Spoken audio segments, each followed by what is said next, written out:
Happy New Year, everyone. Welcome back to San Diego Beer Vlog. Thanks for joining me. We'll be taking a look at Cantillon's Kriek 100% Lambic.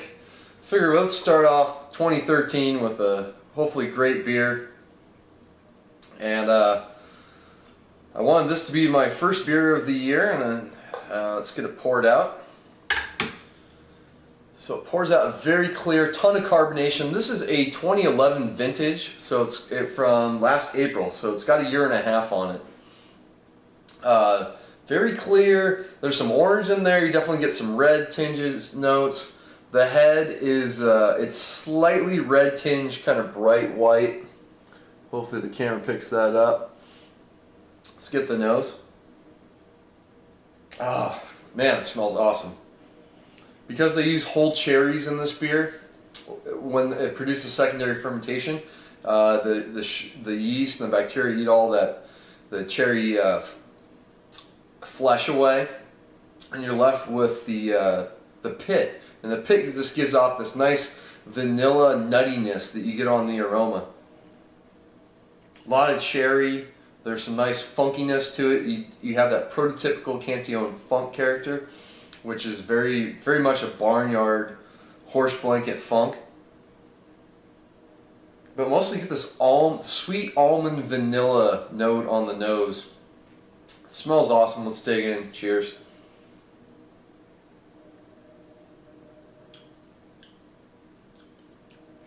Ooh, yeah, that's sour. The fruit's definitely present. Not as much as if you had a fresh bottle. If you had a bottle of this from 2012, I'm sure it's going to be a lot more fruit forward. This one with a year and a half, the fruitiness has died down, some of that sweeter fruit note, and it's become much more sour. I did have a bottle of this at a bottle share probably about 6 months ago from 2012, and it was very fruity and not as tart as this beer. This beer is quite sour. It follows the nose really well. You get that vanilla almond character, cherry big time, big sourness kind of hits you right up front. Good carbonation too. Some of these beers, as they age, they do gain a little more carbonation, you know, assuming there's a good cork in there. And this one's definitely got that champagne-like sourness. Definitely gets some of that acidic, almost like a tart cider character. There's definitely some like red apple notes. Maybe a slight bit of green apple in there as well. You know, it's not too vinegary, which is nice about these beers that Cantillon produces. They don't have a lot of that bacteria that produces a lot of a vinegar character, at least in their more standard beers. I wish I had a 2012 vintage to compare this to, because it'd be quite different. There's actually a good amount of malt character and nice breadiness when it's fresh. I mean, it has this cherry pie character where, like, with the cherries and the crust and all that.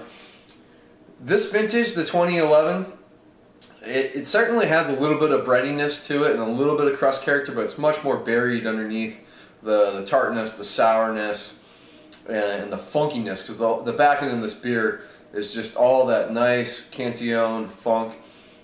It's sort of, you know, barnyardy, earthy, musty, that character of funkiness, a very nice rounded funk that will continue to develop if you let it age beyond, say, a year and a half. That's gonna, you know, the sourness will probably ramp up, and then will kind of peak, and then it'll start fading out, and the beer should kind of blend a bit more, and it will be a nice kind of, not sweet and sour, but it'll be a little more rounded. The funkiness will kind of round out as the Brett develops.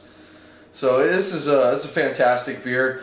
Hard to say when to recommend you drink one of these, but if you've never had it, drink it fresh. It just has this nice cherry pie character. Still has it with some more age, but more sourness. If you like more sourness in a Kriek style lambic, then, you know, give it some age. See how it does. But this is fantastic. Cantillon, almost all their beers are fantastic. This is excellent beer. Highly recommend you go out and get it if you can actually find it. Fortunately, Shelton Brothers, that distributes these to the United States, apparently they hate the West Coast, and we barely get any of these beers out here. If you're on the East Coast, even parts of Canada, I hear get a ton of Cantillon. But yeah, a nice treat on New Year's Day. Hope everyone had a good 2012, and here's to another good year of beer reviews and homebrew videos and all that. And thanks for subscribing and watching. Until next time, cheers.